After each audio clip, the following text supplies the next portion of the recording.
ஒரு காட்டில் ஒரு தேனீ வசித்து வந்தது. அந்த தேனீக்கு, நான் மட்டும்தான் இந்த காட்டிலே அழகாக இருக்கிறேன், மிகவும் அழகானவள் என்ற கர்வம் கொஞ்சம் அதிகமாவே இருந்தது. இந்த கண்ணாடியில் பார்ப்பதற்கு நான் எவ்வளவு அழகாக இருக்கிறேன்.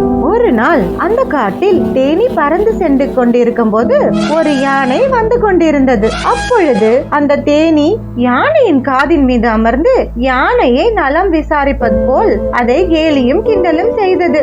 யானையே, நீ இவ்வளவு குண்டாக இருக்கிறாய், என்னை பார், நான் எவ்வளவு மெலிதாக அழகாக இருக்கிறேன். என்னுடைய இந்த இறகுகள் என்னுடைய உடம்பிற்கு அழகினை கொடுக்கிறது என்று கூறி பெருமைப்பட்டு கொண்டிருந்தது. இது ரொம்பவே யானைக்கு வருத்தத்தையும் கவலையும் தந்தது. அப்புறம் அந்த நேரத்தில் தேனீ யானையை பார்த்து கூறியது, ஆனால் உனக்கும் எனக்கும் ஒரு ஒற்றுமை உள்ளது. அது என்னவென்றால், உனக்கும் நீண்ட தும்பிக்கை உள்ளது, எனக்கும் நீண்ட வாய் உள்ளது. ஆனால் என் வாயினால் நான் பூவில் உள்ள தேனை உறிஞ்சுவேன், உன்னால் அது முடியாது என்று சிரித்து கொண்டே கேலியும் கிண்டலும் செய்தது யானையை பார்த்து இந்த தேனீ. அந்த சமயம் பார்த்து ஒரு பலத்த காற்று வீசியது. அந்த காற்றின் வேகத்தை யானை தாங்கிக் கொண்டது.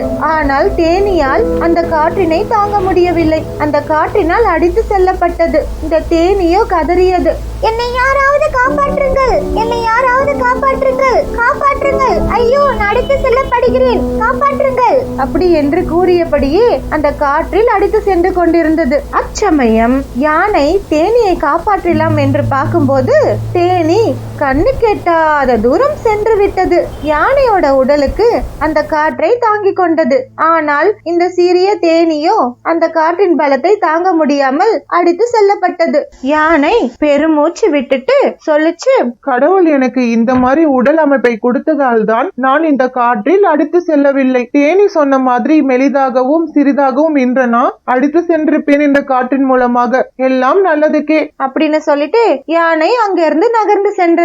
இந்த கதையில இருந்து நமக்கு என்ன தெரியுது? கர்வம் கூடாது. எல்லாருக்குமே அவங்களுக்கு ஏத்தாப்புல கடவுள் ஒரு அமைப்பை கொடுத்திருப்பாங்க. அந்த அமைப்பே நம்மளுக்கு சந்தோஷம் போதும்னு சொல்லிட்டு நம்ம திருப்தியா வாழ கத்துக்கணும். யாரோட உடல் அமைப்பையும் பார்த்து கேலி பண்ணக்கூடாது. இந்த கதை உங்களுக்கு ரொம்பவே பிடிச்சிருக்கும் நம்புறேன். லைக் பண்ணுங்க, ஷேர் பண்ணுங்க, சப்ஸ்கிரைப் பண்ணுங்க. மீண்டும் அடுத்த கதையில் சந்திக்கலாம்.